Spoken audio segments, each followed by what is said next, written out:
You're listening to the Empowering Process podcast with your host, Gail Kraft. Listen as she holds frank discussions around how your purpose, being present, and trusting your power impacts your life.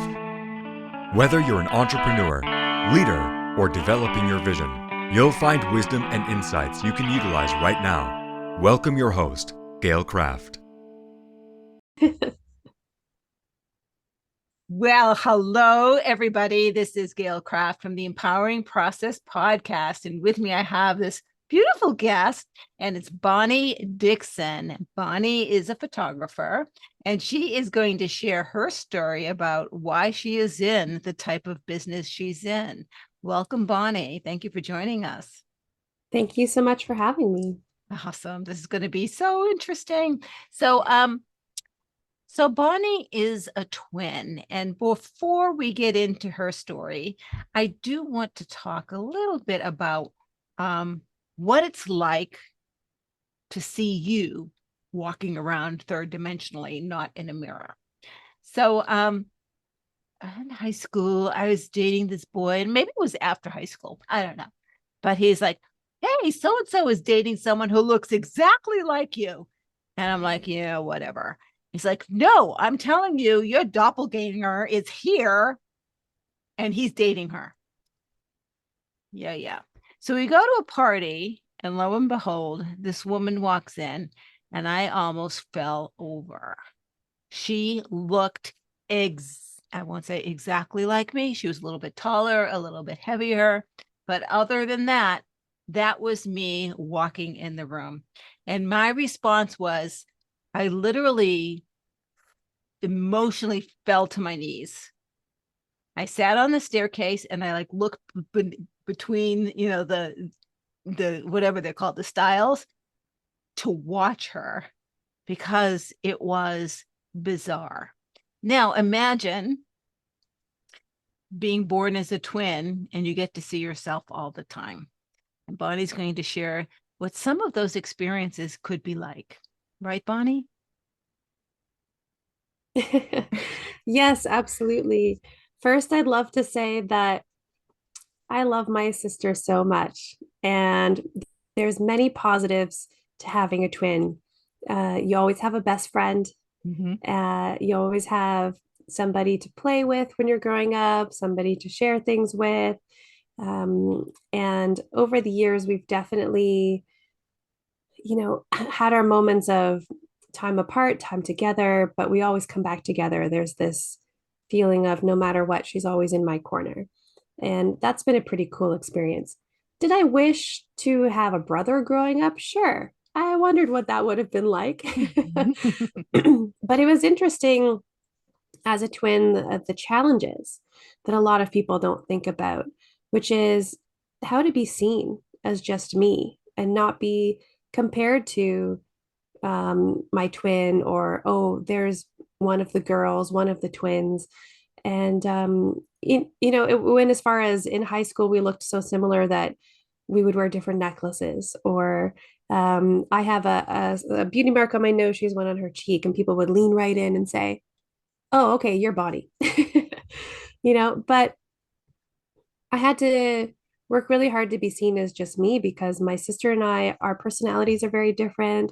We look for different things in life, different experiences, and I didn't always want to be compared. I didn't want teachers to say, well, she's better at English, you're better at math, why don't you guys switch classes? It's like, well, no, I want to get better at those subjects myself. Right. Yeah. Right. I will say, let me just interrupt you for a second. So I do have a couple of great nieces that are twins, and I know that they're always referred to as the girls. Yeah. Right. Not, separate at all, but the girls. Yeah. And so growing up, because you're always referred to as the girls or referred to as one of the twins, um, I had to work on different ways to be seen as just me and learn skill sets to stand out and be seen as Bonnie. And that was a challenge, but I really enjoyed it. What are some of those things that you had to learn to stand out as just you at such a young age? Well, I'll revert to high school years because I think that's a time frame when a lot of people look to be seen. And for me, it was what I could do visually, so that if I was walking down the school hallway, people knew, oh, that's Bonnie, not just one of the twins or one of the girls. So I would wear my hair very different, all sorts of colors, all sorts of different types of attire, so that I wouldn't look like my sister. If we had the same haircut and wore the same things, people would really struggle. They wouldn't know which one we were. So I would work on things visually of how could I make myself different, and be seen as just myself. Right. And so we got to talking about this wonderful thing called road trips. And that's something that I embrace. I do frequently. And I have so many breakthroughs on road trips, because when you're by yourself, now definitely road trips with other people are fun, but when you're by yourself, I did things like roll down the window and scream, singing my heart out, right? Scream, because I can't sing. So I had the opportunity where I'm not hurting anybody's ears and off key as much as I want, but enjoying whatever it is that I'm singing. Or letting out frustration, again, sticking my head out the window and screaming because some frustration came up, right? Or really lean in and get to know myself and say, so what's that all about, Gail? Right? Why are you feeling this? Or just bawl my eyes out for no apparent reason. So all of the emotions that we tend to hold back on when we're in society, this is an opportunity for you to let it rip and let it out, and actually to start to get some aha moments and to heal. So tell me why you went on the road trip, what that road trip was all about, and what you discovered. Yes, absolutely. And I can resonate a lot with the emotions and experiences you get on a road trip. So at the middle to end of last year, I decided to spend 2.5 months taking my life and my business across Western Canada. I'm located in Ontario, and I wanted to go all the way to the far west side and back. And I wanted to do this as a solo road trip, because I've been on road trips with my friends plenty of times where we share the drive and it's just about an overall experience. But for me, I wanted to really test myself, and put myself in situations where I'd have to grow and learn and experience and do that on my own. And I did. I came back.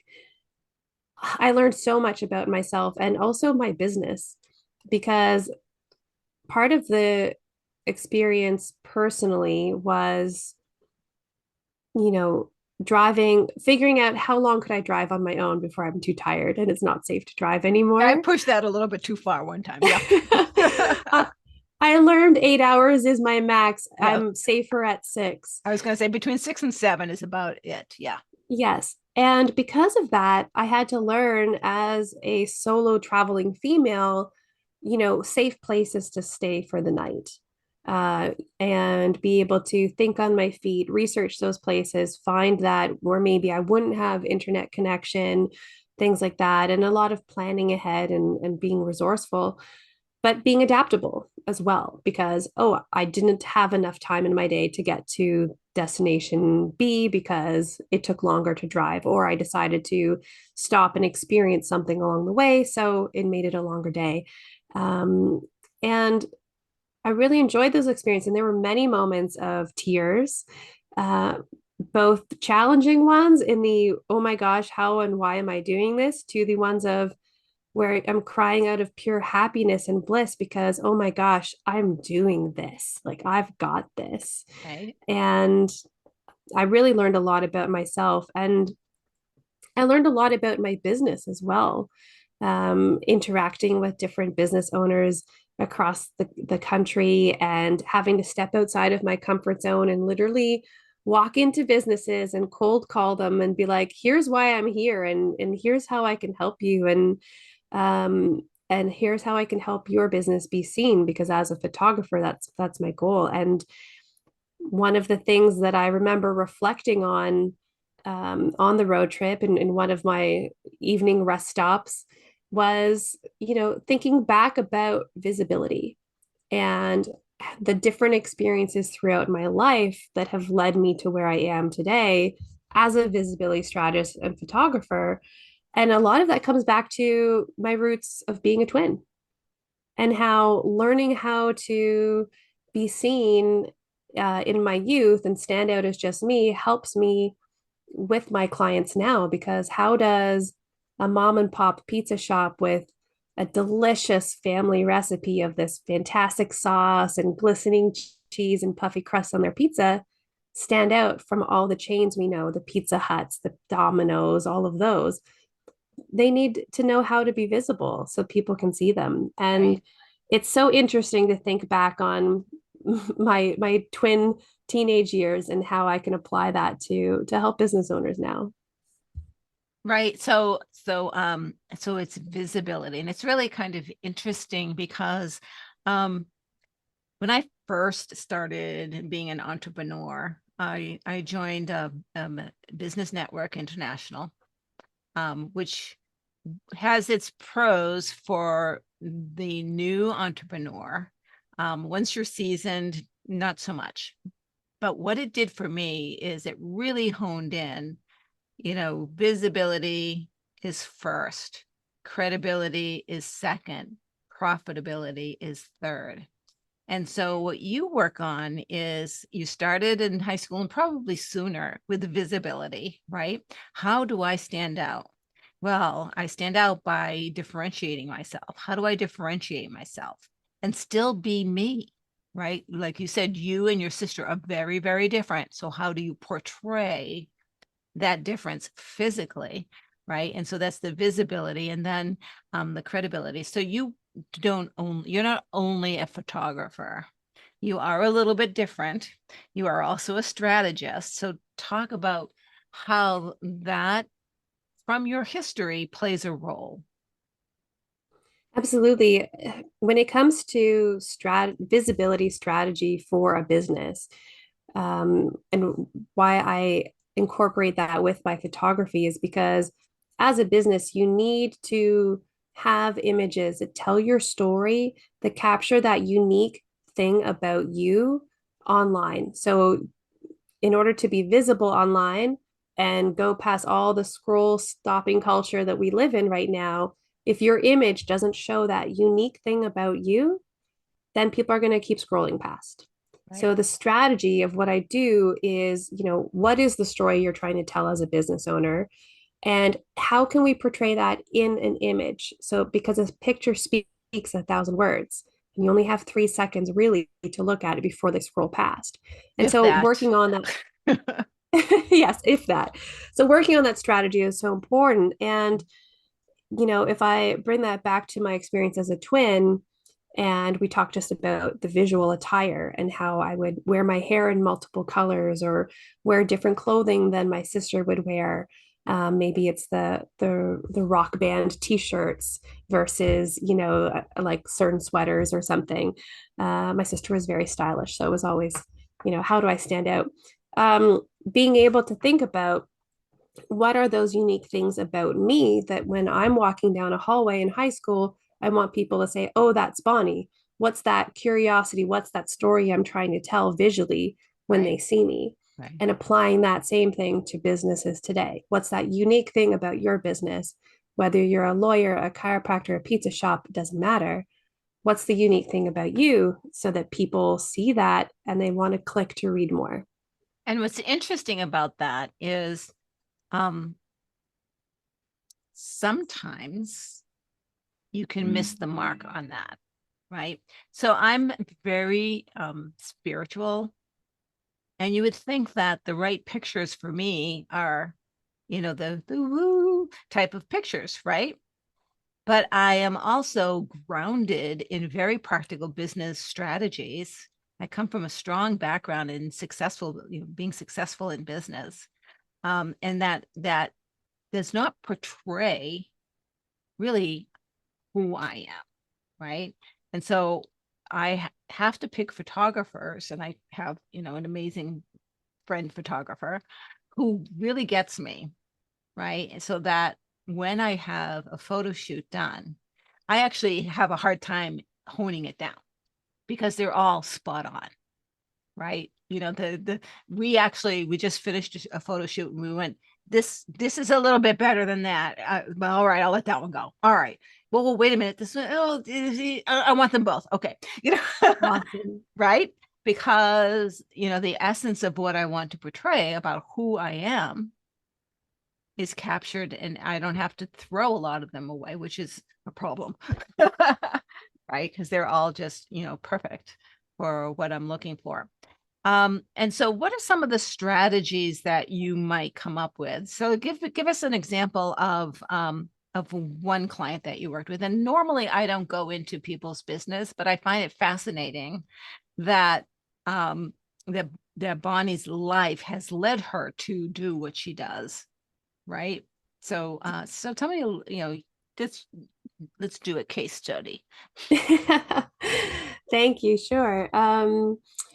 And from this, hopefully, I can provide some tips to the people that are listening, because when it comes to visibility, and I absolutely love that your photographer was able to, work with you in the session and bring out your authentic self so that you have so many pictures to choose from, because I really feel it's important as a business owner to have an image catalog ready on your hard drive to say, okay, I've got 25 or 30 pictures or however many, for Q1 and Q2 of the year that I can pull from as I need them. So I have consistent marketing, because it's so important to have that.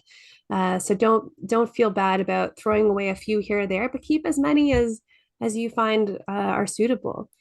Regarding a case study, I'll share like a dental office I photographed.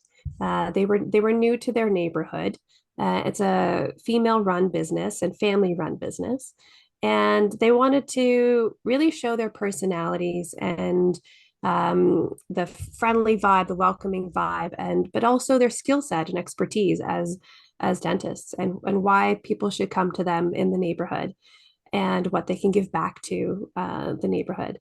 And so I went in and photographed their beautiful facility, all of the uh, treatment rooms, the cleaning rooms where you go to have your teeth cleaned, the exterior of the building, all of the reception area, showing what does it feel like when you walk through the space.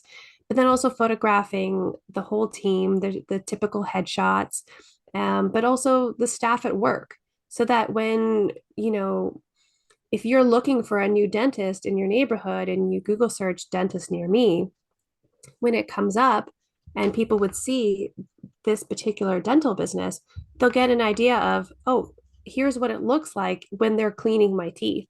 They look friendly. This doesn't look painful. This looks like something I want to do and want to experience. And just through those visuals, it's enough to encourage people to click on their website and book an appointment or call them. And I really loved following up with her exactly a year later.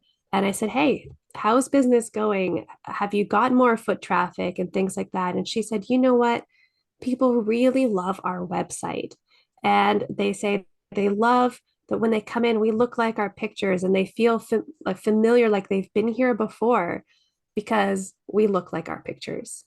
And so I said to her, I said, well, that's marketing that works for you while you sleep. Right?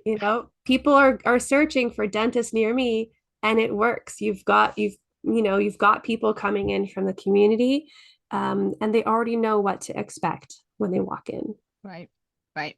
And so what does your sister, your twin, think of all of this visibility, invisibility issue? I mean, as a twin, she she asked me not to share so much of the times we don't get along, because in high school there's a lot of that. But Mhm. um, she also just shares a lot of love for our experiences, and similar to mine, she found ways to stand out and be seen as her, and not me. And so there's a lot of common ground that we share there, and she's so supportive of everything that I've experienced and how I've been able to apply that to um, support business owners in the way that I can visually now through my photography. And her life is very different from mine. She went on to help people in the health and safety industry, and actually works in health and safety to help keep people safe within their workplace and avoid injuries, and works with education so that they can stay safe. And so we've both found ways to support people in our lives the best way we can, but in very different ways. So that's very interesting. So support, mutual support is the commonality that the two of you got out of growing up as a twin, Yes. And I right? think it comes down to the fact that as a twin, we know we've always got each other's back. We're always there to support each other. And that's been a very common theme, I think, through our lives. Right. And they're always there. Yeah. Right. So in looking at the law of relativity, right? If there's a good part to it, and then there's a bad part to it, is finding your separation, because the bottom line is you are still two unique individuals. You may have chosen a cocoon that it looks the same, but the spirits, the soul, the heart, the energy that's in there is completely different, Yeah. right? And I want to backtrack just a little bit. At what age did you first, do you remember first wanting to express yourself separately, when you first felt like this is just too much of I love you, but this is just too much? Grade 9. So whatever age you are in grade 9, like 15 or 14, Yeah. somewhere around there. Yeah. So Yeah. it's when all of us, the age where all of us start to look for our individuality, right? Yes. And start to question, who are we in and of ourselves? Adulthood is around the corner. What does that mean? And it's Yeah. all of those questions start to come into play.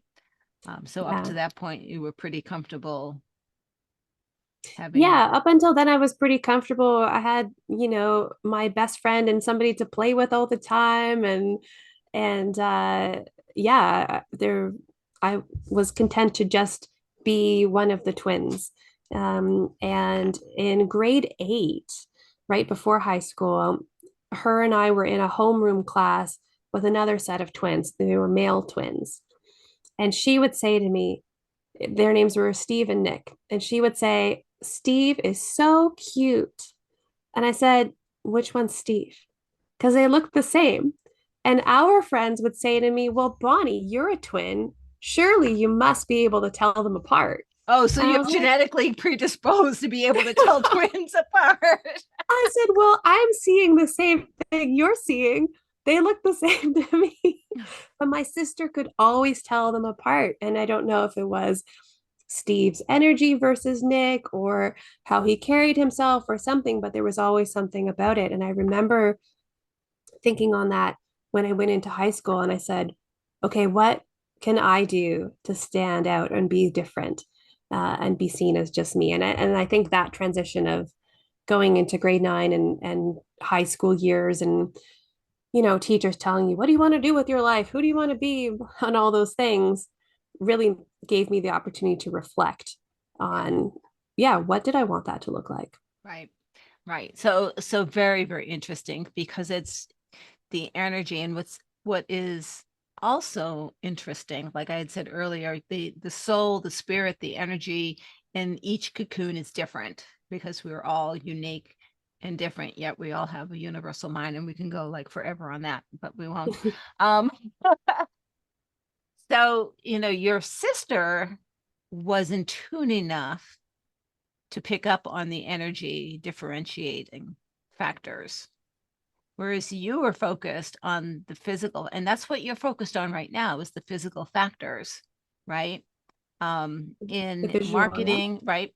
Right. And that's how you were able to feel like you differentiated yourself. Whereas I don't think, stop me if I'm wrong, your sister felt the need to differentiate because she knew that there was a difference, and she knew energetically that there is a difference.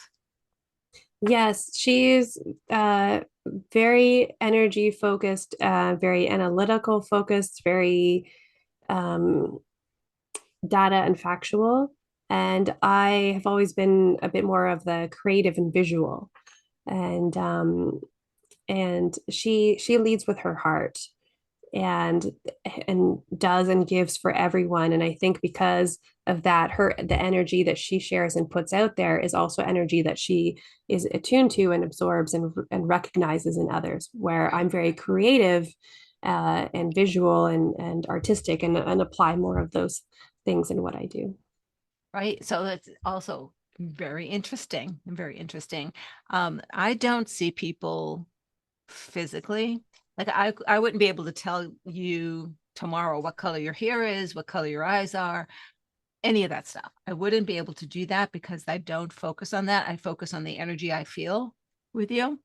And so if you walked into a room, even though we've only met on Zoom, I would recognize as an energy I know in here.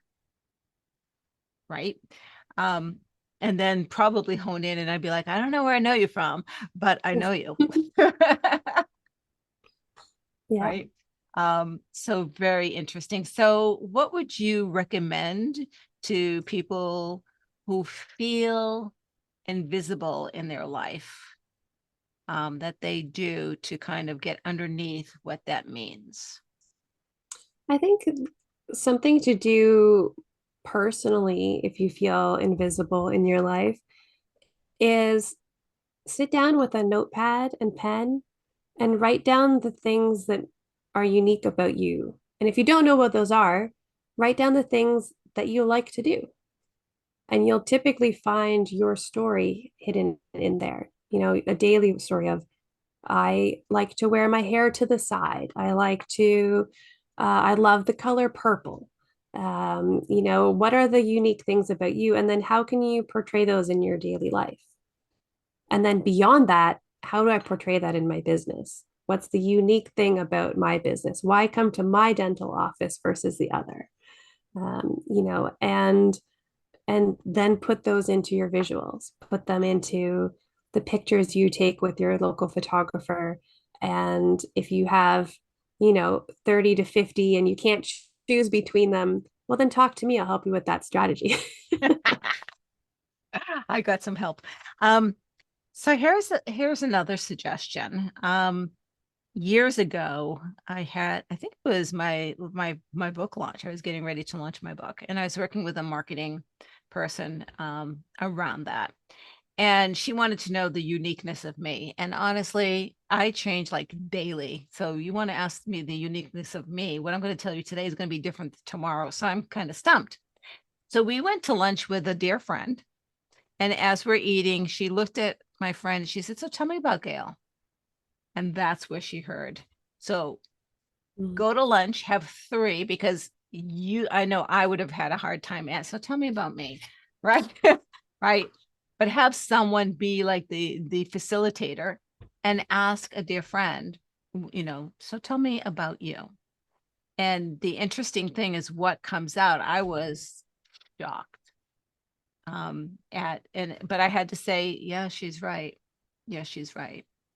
Right. And that really, it helps you see the type of impact that you have on people, because that's the thing I think that happens, Bonnie, when you're in your teens, is you start asking questions about impact. You mentioned the teacher saying, well, what do you want to do with your life? And you start asking, well, where do I matter? Right? Mm-hmm. How do I fit?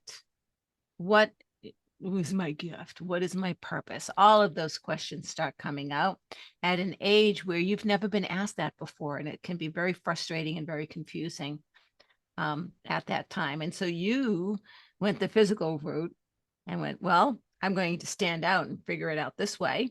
Right. And many teenagers, that's when they'll act out. That's when the leather goes on and the piercings and the tattoos happen, because you're looking to differentiate yourself, Yeah. right? Um, while you're looking to fit in. You're doing both. Right. So Bonnie, how can people get in touch with you if they want to know more? I would love to connect if they'd like to learn more, especially with how to stand out with their business visually. People can reach me at my website, which is bonniedickson.com, and that's Dickson. And I'm also on Instagram and LinkedIn. Awesome. And all of the contact information will be in the show notes. Thank you so much, Bonnie, for sharing your story of life as a twin when there's a carbon copy of you on this earth.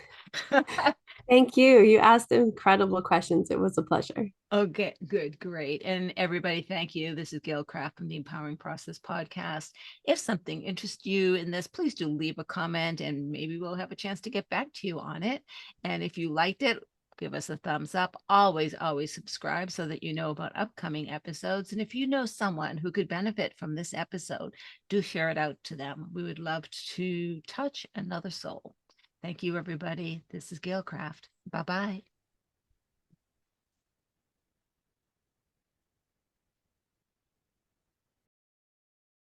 Thank you for listening to the Empowering Process podcast. Be sure to visit Gail at gailcraft.com to learn more about how she serves thought leaders, entrepreneurs, and goal seekers. And remember, if you like this broadcast, be sure to share and subscribe so you don't miss an episode.